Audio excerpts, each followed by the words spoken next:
But that's not how Christ was. And of all people who didn't owe anyone anything, it was him.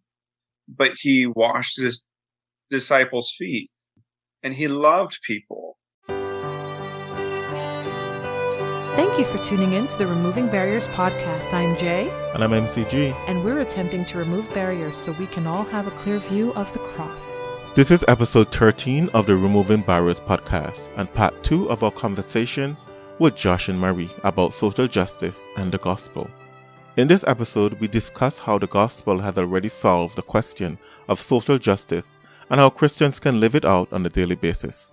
If you happen to miss part 1, go back and listen to episode 12. Did you guys have to work hard for the stuff you have or position you have, or do you think that it was granted to you in any way else? Definitely granted in every way. I mean, I think I've worked and shown myself for it. There are it's hard for me to put the distinction from what someone else is going through. Like most of the guys at basketball hold different jobs than I hold.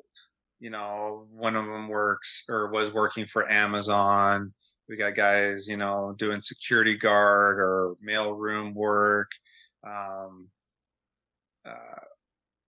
We've got guys that are unemployed, guys that do construction, a guy that's going to school for radiology, but he was, you know, he's basically doing working a desk at a medical office. We have guys from different walks than what I came from.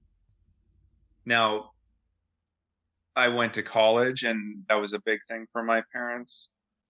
And so I think that helped. They didn't give me a ton of money for college, and a lot of it was me working my way through. But I would say I've worked for things and tried to do the best.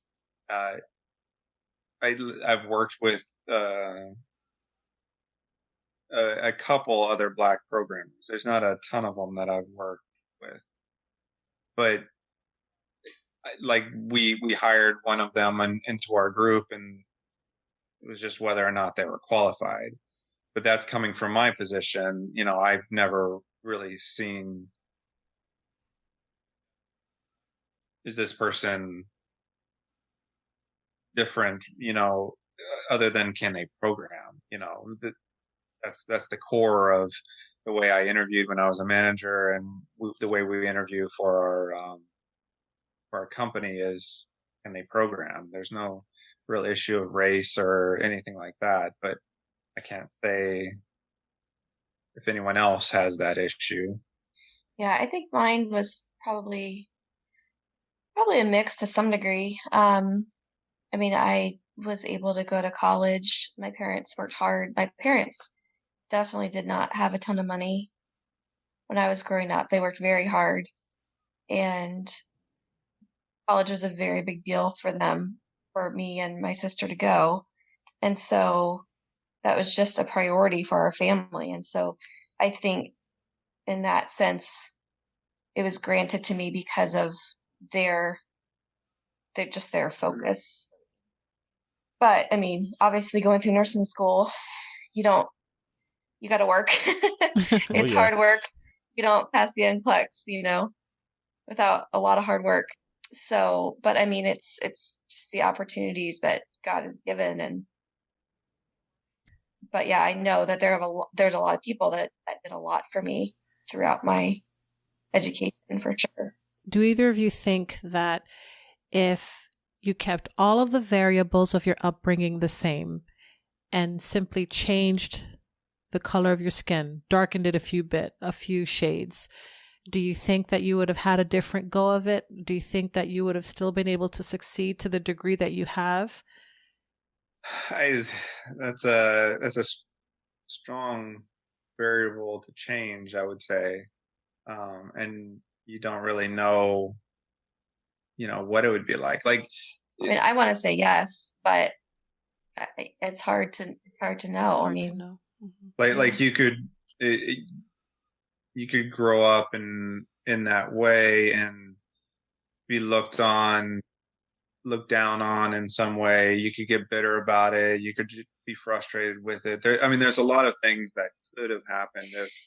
Yeah, I would say, I mean, in my education at high school and college and then getting a job, I mean, there's a lot of diversity. In my nursing school, in my first job at the hospital, I mean, there were people from the Middle East, there were Black people. I mean, it was a big mix. And so I never felt like, there was this like prejudice toward anyone. So from that perspective, I don't see it being that different. It's just hard to know, especially being on this end of it and not experiencing what someone has experienced on the other end of it, to know what the barriers would look like. Like, I've never been a Black man interviewing for a position and experienced anything where someone looked at me a different way, or or yeah. But for the most part, I got in my programming class, we had a couple Black guys in there, I think. And then in different jobs, we've had a few here and there. I think it depends a lot on the field. I mean, there's just some that aren't quite as diverse as others, and for whatever reason. And this area too is a little bit different. Like, there's such a diversity of people in this area. If you were trying to be prejudiced, you would probably eliminate half the workforce.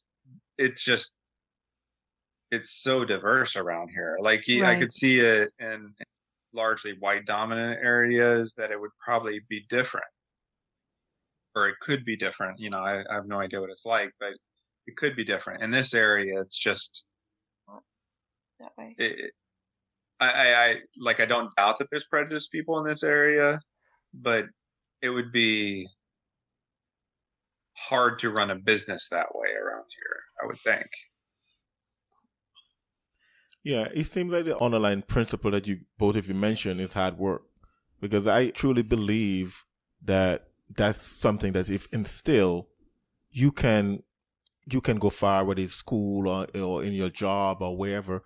Because I'm just thinking of myself, that I was raised in a single mother home, but my mother instilled from an early age that you work hard for what you want. From a very young age, since I can remember myself, that my mom had like cattle that we had to take care of, or whatever she had, and she instilled that we work hard. So whether or not we have different chores or whatever the case may be, we also look upon school as something that one way that we can excel in when we can't excel in another way. I was watching a documentary on Jamaicans, and a lot of young folks in Jamaica go into track and field because they see it as a way of excelling themselves. When they can't excel themselves in any other way, they work hard at track and field. And I think what I'm hearing from you guys is that hard work.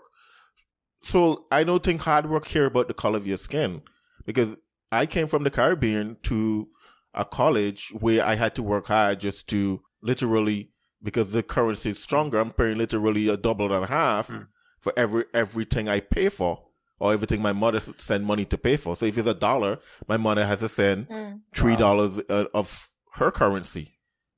But I realized that if I wanted to do that, I had to work myself. I had to work hard. And I think hard work was the underlying principle. Because for me, as a black man being interviewed for a job, I've never gone into a job and say, okay, this person is not going to hire me because I'm black. I'm of the attitude that if they don't hire me, well, next, I'm going to go to another company. But I can say that because I'm in an area where, software engineering jobs are dime a dozen. I can decide to leave one job and go to another. The biggest barrier that I face as a software engineer in this area wasn't the color of my skin. It was actually the fact that at one point I wasn't a U.S. citizen. And because most of the jobs in the area that we work in require government clearance of some level or on another. As a non-citizen, legal, but a non-citizen, I couldn't obtain any of those clearances. But once I became a citizen, even though I decided not to get clearances like that because I didn't want to give up my Caribbean citizenship, I was able to get jobs that require U.S. citizenship, but also allow me to have dual citizenship. And once that barrier was removed, I didn't have any issue at all in interviews or anything, except I may botch an interview or two. Maybe they may ask me a question that I didn't anticipate, or ask me about a technology I've never worked in, and all of a sudden they didn't like my answer, so they decide not to hire me or whatever. But I've never had an issue, at least I've never noticed an issue that I'm being interviewed for a job or I'm doing something and I felt like I was the best person for the job, and they didn't give it to me because of the color of my skin. Mm-hmm. But that's just my experience, though. Well, let me tack on to your experience a little bit, too, because yes, hard work is important. And yes, I love how Josh and Marie are expanding the point that, white privilege, racism, these are residual problems that we need to address. But I think it also needs to be said that if the Lord has blessed you with some extra melanin, it would do you well to consider how you're perceiving and reacting to things. Because as Josh said earlier in the podcast, some of it is what you think is happening to you, but that's not what's actually happening, because that's not the person's intent. And you can't judge the heart. You can't see what's in the person's heart. You don't know what their intent is. When I was active duty, my job was to train folks in protecting themselves and continuing the mission, even though the area of operation was contaminated with nuclear, biological, or chemical weapons. So one of the ways that you would do that is to take all of your service members, put them in a chamber. It was literally a chamber. Like, you walk in, you shut the doors, and there's only one air vent in and out. And you would fill that chamber up with tear gas. And they would have to learn and know how to operate that mask, even though the area's been compromised. So their eyes are burning. I mean, snot running out of their noses. They can't breathe. It's terrible. But you still have to have the presence of mind to work that mask and to don chemical protective gear so that you can get the mission done. So you could either work on your mask and make sure it works, or you can overreact, freak out, and start touching your eyes and touching your face and making the effects of the tear gas worse. And I think that maybe we could translate that to a dark brown person that may think that they're experiencing some type of racism or some type of prejudice. How about you take a step back, evaluate. There are things you can do to make it worse, or you can we could say, work that mask and make it out of the chamber without making it any worse than it has to be. That's important too. So perspective and knowing how to react to not make a bad situation worse. Perhaps there's something to be said for that as well. And we talked about, earlier in the podcast, we were talking about, I think it was Josh who was talking about how, he's not afraid for his life or afraid at all when he's stopped by a police officer. He's just worried about a ticket. He's not worried about getting shot or anything. And so my question would be, as a segue into that or out of that, dealing in terms of relations between lightly melanated and heavily melanated people. Okay, we'll just say black and white. I mean, that just makes conversation a lot easier. Dealing in We're just jealous of your melanin. But I'm saying, okay, so if you are, say, a so-called white person and you're dealing with a so-called black person, again, so-called because we don't believe that they're racist, but it just makes conversation a little bit easier. Do you, in your opinion, think that white people owe minorities anything? Because one of the things that we see in the news is that, I've seen it on billboards. Oh, white people, do something about this race issue. Oh, white people, if you're silent, then you're complicit. Oh, white people, why don't you blah, blah, blah, blah, blah. Do you think that white people owe black people anything in this country? I would just say, if the answer is yes, Josh, I'm waiting for my check. Well, actually, can I step back to what Jay was saying just a second ago? There's a phenomenon that I've seen in the church where people who have done something that is publicly known to have been done, and usually it's involving something along the lines of church discipline, where they're disciplined out of the church, they come back and ask for forgiveness from the church, they almost never stay. Mm-hmm. And one of the issues that I think is in there is the assumption of how people are looking at them from that point forward. And there is just a natural assumption. Like, you can be walking down a hallway at church and you could say hi to someone who normally always says hi, and they don't respond, or they just, they don't really acknowledge it in any way, shape, or form. You're like, are they mad at me? What's going on? And then you go and talk to them later about it, and you're like, oh, I didn't even see you. I was thinking about something and I wasn't even focused on it. But we automatically come up with some assumption as to why something is going on. And I think that's where the church needs to be better at that, and open conversation. But I also think that you're right with the people should not read too much into everything. And it gets back to how our country judges everything.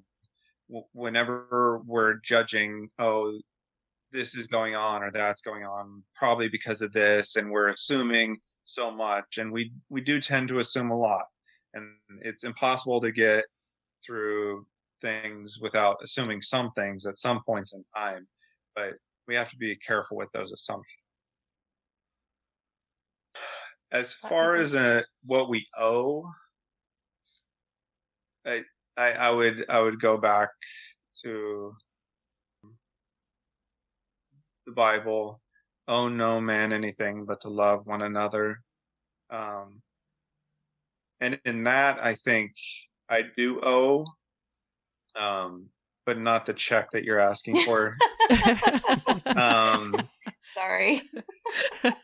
I do owe love to everyone.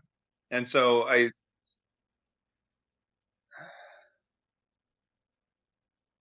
that means knowing what you go through, helping you if you actually do have a need, finding out and how I can best be a brother to you. All of that, I do owe those things. Like, so many people in the United States and in conservatism, all of that I don't owe you anything. But that's not how Christ was. And of all people who didn't owe anyone anything, it was him. But he washed his disciples' feet, and he loved people, people who didn't deserve it. And it was such a range of people. You have these fishermen, but then you also have a tax collector in Matthew, and then that's a great you point. have a harlot who just weeps at his feet. You have all these people that are sinners. You have Zacchaeus. You have all these different people that he just loved. And that is what as a Christian, I really do owe. I do owe that to whoever it is, no matter what race, creed, color, I do owe that to a person. And I think the church and myself, it hasn't been good, right? There are many times that I'm like, well, I can stop there, and instead of carrying the love to Christ's level of unconditional love, where I truly do want to be those things for other people and want to pray for other people and lift them up and give to them and not treasure my own wealth and all of that. So from that aspect, I do owe as a Christian. Yeah, that's very interesting. statement you Really make. good We point, yeah. definitely do owe love, and it doesn't matter the color of your skin. Definitely owe everyone love, as the Bible commands us there in Romans. This is the Removing Barriers podcast. We will be right back. Antivirus software protects you from malware. But to protect your privacy and security on the web, you need a virtual private network, or VPN. Did you know that Ivacy offers an easy-to-use VPN app for each of your favorite devices? From Windows, Macs, and smartphones to smart TVs, tablets, and browser extensions, and even gaming consoles. Get Ivacy for your choice of devices to secure your connection, browse with privacy, and access content from anywhere in the world. Go to ivacy.com or click the link in the show notes. Use coupon code Removing Barriers for a 20% discount.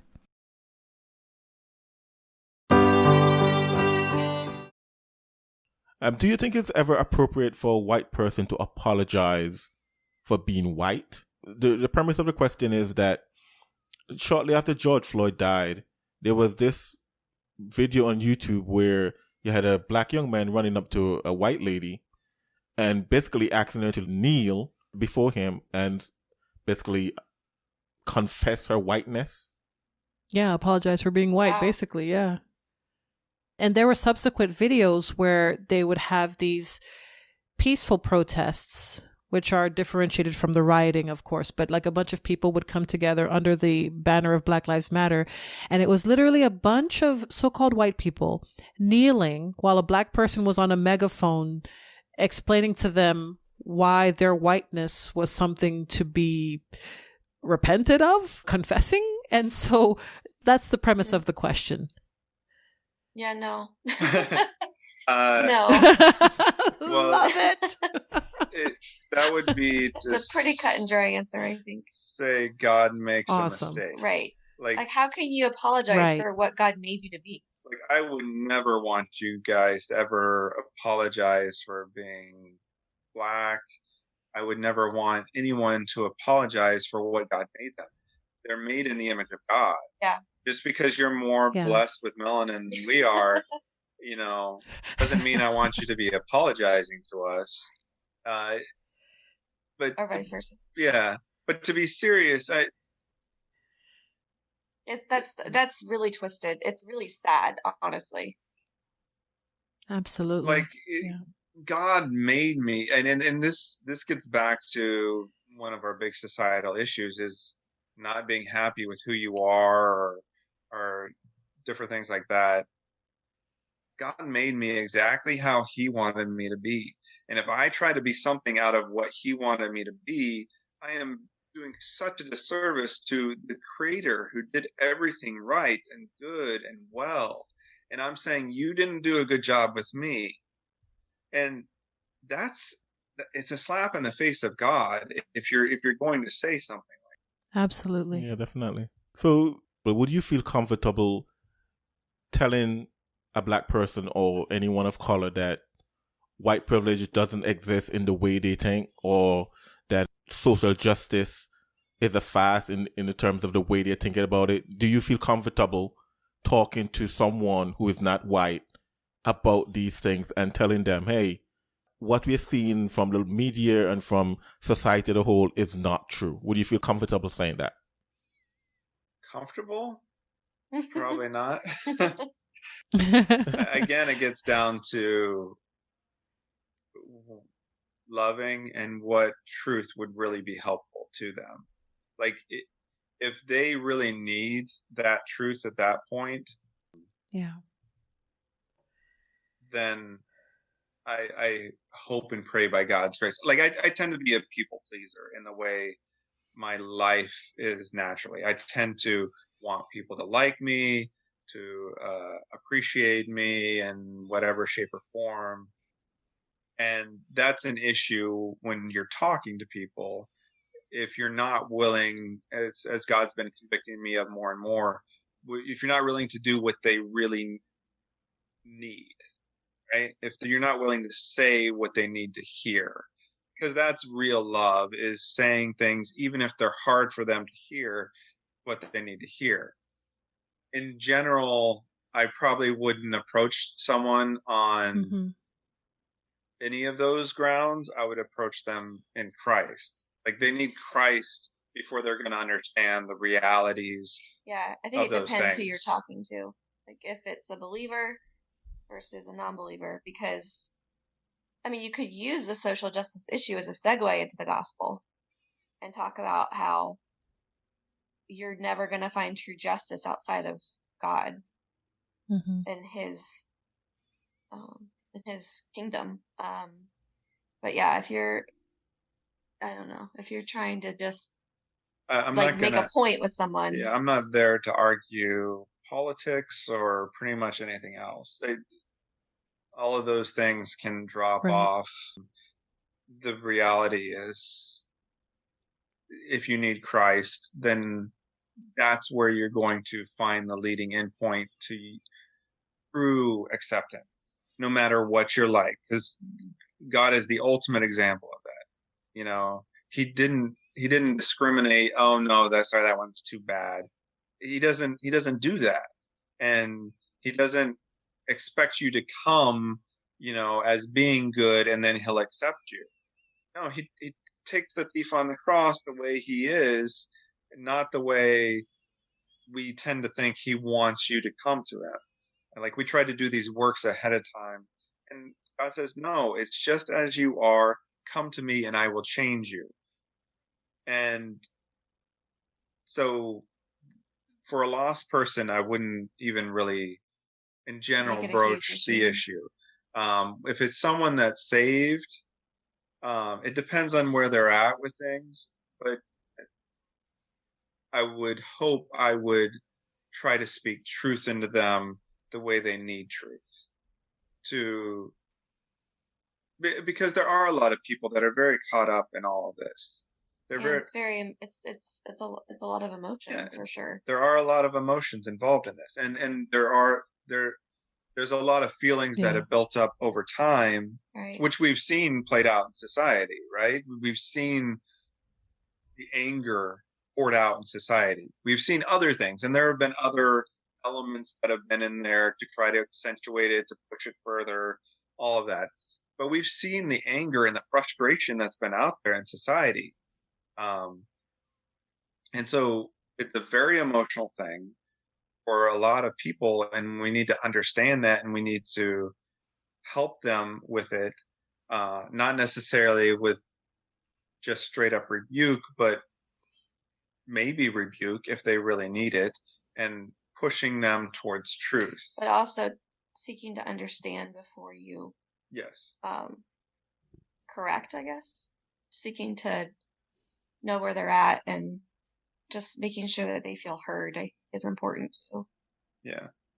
It sounds like you're talking about a balance between grace and truth, very much like, I believe it's John, is it, where John 1. John 1, where Jesus himself is described as full of grace and truth. That sounds like what you're prescribing for Christians to interact with people with. So like, how, talking about grace and truth, it sounds like, how do we balance those attributes when we're talking to people, both within the body and without the body, about these issues? Because one of the things I find is that some Christians might be confusing their conservatism with what Christ would have them to do, and some might be over too much on the grace side and not enough of the truth, too much on the truth, not enough of grace.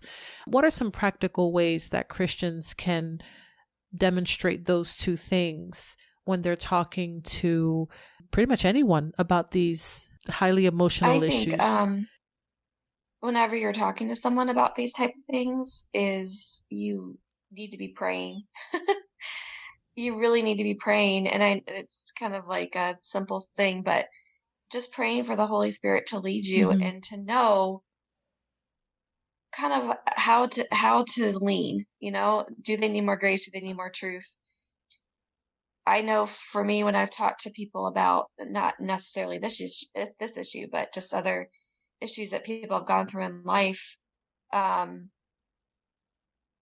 non-judgmental attitude is huge, and just letting people talk and letting them express how they feel about things without fear of judgment, I think is really crucial. There's a difference between speaking truth and judging. And I think that as you pray, as they're talking, you can be praying and asking the Lord, what would you have me do? What would you have me say? What do they need in this moment? And let the Holy Spirit lead you in that way. I think that that's something that came to mind that's important. Yeah, I would agree. Walking in the Spirit is crucial and core, and something that flows in with that, because the Spirit brings true love, is the passage on speak the truth in love. When I am bringing this, why am I bringing? Is one thing that I would say is one of the big things to check yourself with. Like, but part of the issue with conservatism and all of that is not based in God. You can say that there's certain principles, but again, God was liberal from the word in many ways, and conservatism tends to not be liberal in many ways. But the what is the Spirit that is guiding this is one of the first things that I would check there. Because if I'm not saying this to someone out of love for them, then why am I saying? If this isn't truly what I believe is best for them and what is going to be helpful to them, or could be the one thing that they really need to hear, even if they don't want to hear it, then it has to be pushed in love. And that for me is convicting from like another end. It's for me to actually say things at points because it is the most loving thing to do. Like, I define love so many times in loving what people think of, how people think of me. And so when I can shy away from saying things that they really need to hear as far as truth in their life, because I'm thinking of myself, if I say this, they might get mad at me. Like, I just remember a guy at basketball, and he was going through a hard time, and he wanted to speak with me afterwards, or he wanted to speak with another guy, and he already left. So I talked with him, and I think he was looking for a particular answer, and he wasn't getting that answer from me. But I had to give him the truth. That was the most loving thing for him at that time, was just to give him the truth. Not something that made him feel better about his circumstances, maybe brought him back, but what he needed was the real truth.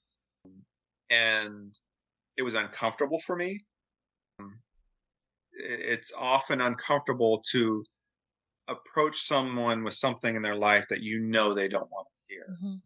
Definitely. But that's love when that's what they need. And I think speaking the truth in love, when I'm coming to someone, I need to measure where it's coming from. Like, do I really want this person to get to a certain point because I love them, or just because I think I'm right? And generally, I think too many things have been handled in the church because I think I'm right.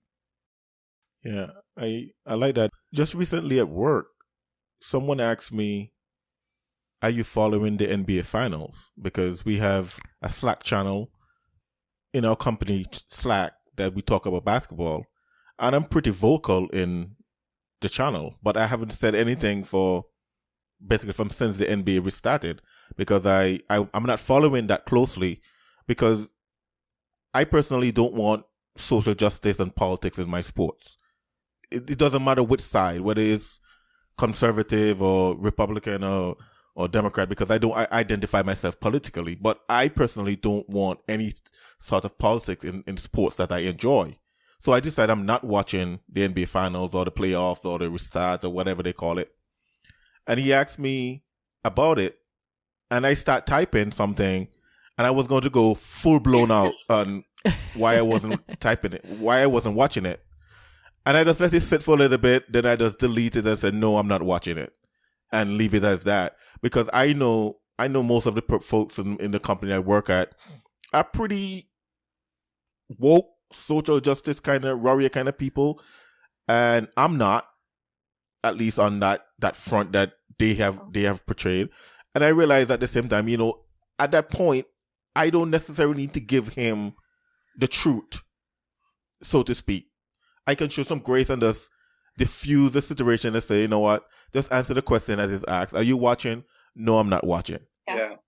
It's finished. But there are other times where you might have to go into something and start giving some hard truths that they need to hear. So I fully understand what you're saying there, and I fully agree. How do you feel about Black people on social media accusing others as being part of the problem if they have differing opinion? So I have a different opinion than you have a different opinion than me, then because of that I accuse you of being part of the problem or even complicit in the problem. I personally hate those social media conversations. I really have a strong dislike. Yeah, I think Marie, I think you need to say that again for the people in the back. I don't think they heard you. I have rarely seen, one time in the past several months, have I seen a really civil discussion about hot topic issues like this. And it was because the original poster is just this wonderful spirit-filled pastor out in Seattle, and he just wouldn't allow it to get nasty. But it makes me really sad, especially if they're believers, because it's not a great medium to begin with for these type of discussions. I think I don't see a lot of value in it because you can't convey tone, you can't convey love, really. I mean, you can choose your words very carefully, but people still just jump on one sentence and just rant and rave, and I see very little benefit from it overall. The one benefit I see from it is it shows where people are. Maybe that's why I don't like it, because it shows their dark side. Like, we've had this discussion. I would prefer witnessing in the North as opposed to the South, because I don't like it when people are fake. Like, I like everyone in the South is quote unquote saved, and I want it to be real. I don't want the oh yeah, I'm saved, or I want went you to the Baptist church my whole life. Yeah, I want you to be real with me, and the one thing I find in it all is, well, one, that people are way far away from United. Oh yeah. But two, it shows where people are, because I have friends on Facebook from all over the spectrum. I have one that seems like every post he has, he's saying someone is prejudiced. And even when someone's talking about how they're not prejudiced, that, you just see how you're prejudiced, or, something along those lines. I have other ones that, or another one, or other ones that are posting like, showing a white police officer being tackled by a black guy, and people are like, yeah, good job, and all this, and then like a black guy who's on the side of, he says, I see more prejudice from black people than I do from white people, and he's definitely more on that side of things. And then people who are like you're saying, if you're not with me on this, then get out of my life. And I don't have an issue with people posting the realities of their life. as long as Right. they don't think that's law for me to have to live by, whatever they're posting. And they may think I should, but the I don't have an issue with people posting.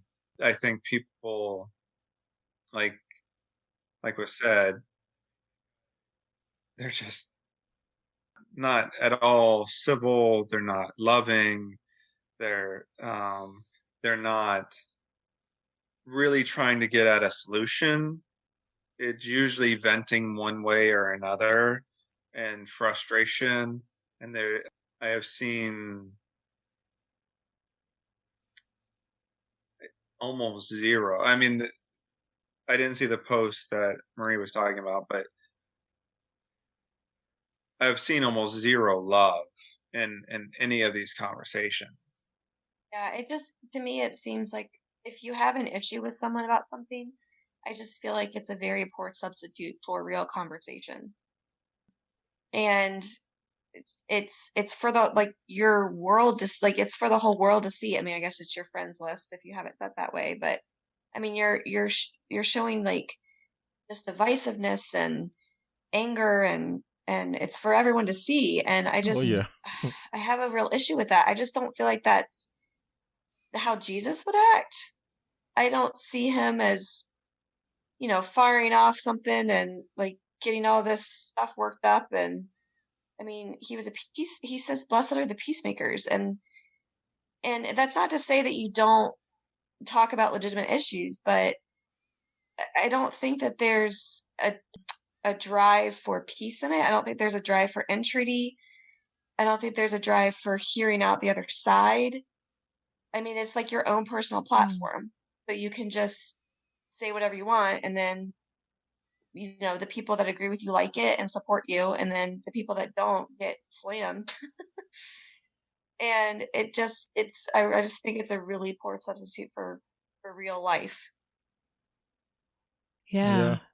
Yeah. Yeah. This is the Removing Barriers podcast. We will be right back. Crossflix is a family-friendly channel with thousands of Christian films, including Christian movies, new releases, documentaries, and educational content. You can access the videos through their digital streaming network anytime, day or night. Whenever you watch a Christian video from Crossflix, you can feel confident that your family is watching inspiring, uplifting content that is clean and curated. For a limited time, Crossflix is available for the first 30 days for free, and you can cancel anytime, no questions asked. That's right. Get access to thousands of free Christian movies and Christian music online right now with your 30-day trial. Click on the link in the description section of this podcast to get Crossflix today. So as a Christian, do you feel comfortable sharing the gospel with someone, of color, who what we call barriers to salvation would be the social justice, agree with me or else you're complicit, those kind of person? Do you feel comfortable sharing the gospel with someone like that? Yeah, I think it's kind of a neat way to open things up. Well, and it's the only, in reality, it's the only way to truly deal with it in an effective way. Like when What they're wanting, like, yeah, you want to see what people are saying, and the one overall thing is, people want to be understood. They want to be loved. They want people around them to love them. And now again, some people are going beyond that, and they want more than just love. power. They want power. They want their own way. All of that. But in the core, sum and substance, I think, of the mainstream of the protest is that people would be loved, right? They would be understood in those things. Treated with respect. Yeah. And the only way you're going to find that is through the power of the cross. You will never unite people any other way. And so I feel comfortable bringing that. I think my life, and I'm sure someone could accuse me of prejudice in some way. Pretty much everyone's been accused of prejudice in some way, I think, in these times. But I think my life would resemble that I am not prejudiced against people, no matter the race, color, background, whatever it is. But and I could talk to people about that, but you're going to be judged in whatever way you're going to be judged, and people are going to find cause for excuse in many different ways. But I don't have a problem with presenting that. Like to the guys at basketball, I'm one of 3 or 4 white guys out of 40 some the other Is that because night. white men can't jump? And so well, this white man can't jump, I'll tell you that. But I have no problems with presenting Christ to them and loving them and trying to show that reality to them on a weekly basis. It's a privilege. Yeah. Yeah. You know, Josh Marie, we'd like to give you the floor and give you an opportunity to do just that. The final question is to compare and contrast social justice with the gospel and give you an opportunity to share the gospel with our listeners. If we yielded the floor to you and let's say someone on the other end listening to you is someone with a barrier, say social justice, would you go ahead and share the gospel with them the way that you feel led, like you talked about walking in the Spirit and saying things according to how the Lord would have you approach and say them? Would you share the gospel with our audience, especially dealing with this social justice issue? What I would say is the cross crushes it all. It just like the ultimate statement of God's love is, and his goodness goes in Romans 8, he that spared not his own son, but delivered him up for us all, how shall he not with him also freely give us all things? If he was willing to love us that he would not spare his own son, and the argument of Paul is, how is he not going to give you all things that are good, right? He is going to do good to you because he already expressed the ultimate goodness to you in sacrificing his own son at the cross. So with that kind of love coming from God, and we are to be his children and we are to be like Christ, that is what he is looking for in us as Christians, and that is what he is offering to anyone and everyone. And that was why the expression of his love was not to his friends. It wasn't to his casual acquaintances. It was to his enemies. He offered that up for us. And if he is willing to love that much, he will love you no matter what color, no matter what background, no matter what sins. He loves you.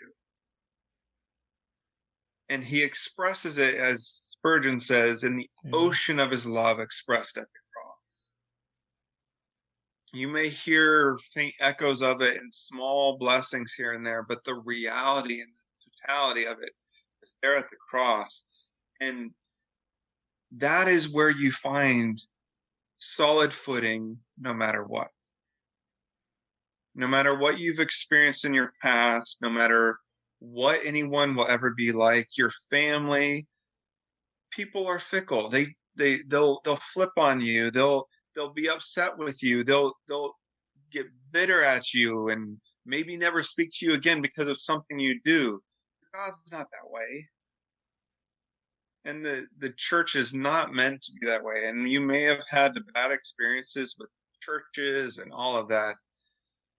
But God is not at all like that. And you will find true love and the true reality at the cross, and then Christ can also change your heart to express that same love to others and to show them what you want. He will give you, and he will help you share. And that's the idea of the church. And so if you accept Christ as your Savior, accepting that you're a sinner, there's a reason our world is so screwed up and we're having all these issues of justice and prejudice and all of that. It's because we're sinners and we're all screwed up. And that's why he sent Christ to die on the cross to save us from our sins and to make us something different. And he can do that for you. He will do that for you if you truly accept Christ as your Savior. And if there's anyone listening, I hope that you want that you want something that's real. Like, you're not just wanting society to change. That's part of the issue with the conservative philosophy. We just don't want anything to change. Well, that's an issue. When things really should change, things really should change. And we should want the change in our own hearts and lives. We should embrace the change. And we should seek God for that change. And I hope that you will seek that in him. Josh and Mary, thank you for joining us on the Removing Barriers podcast. Thank you so much. Thank you for listening. To get a hold of us or to support this podcast, go to anchor.fm/removing barriers. This has been the Removing Barriers podcast. We attempted to remove barriers so that we all can have a clear view of the cross.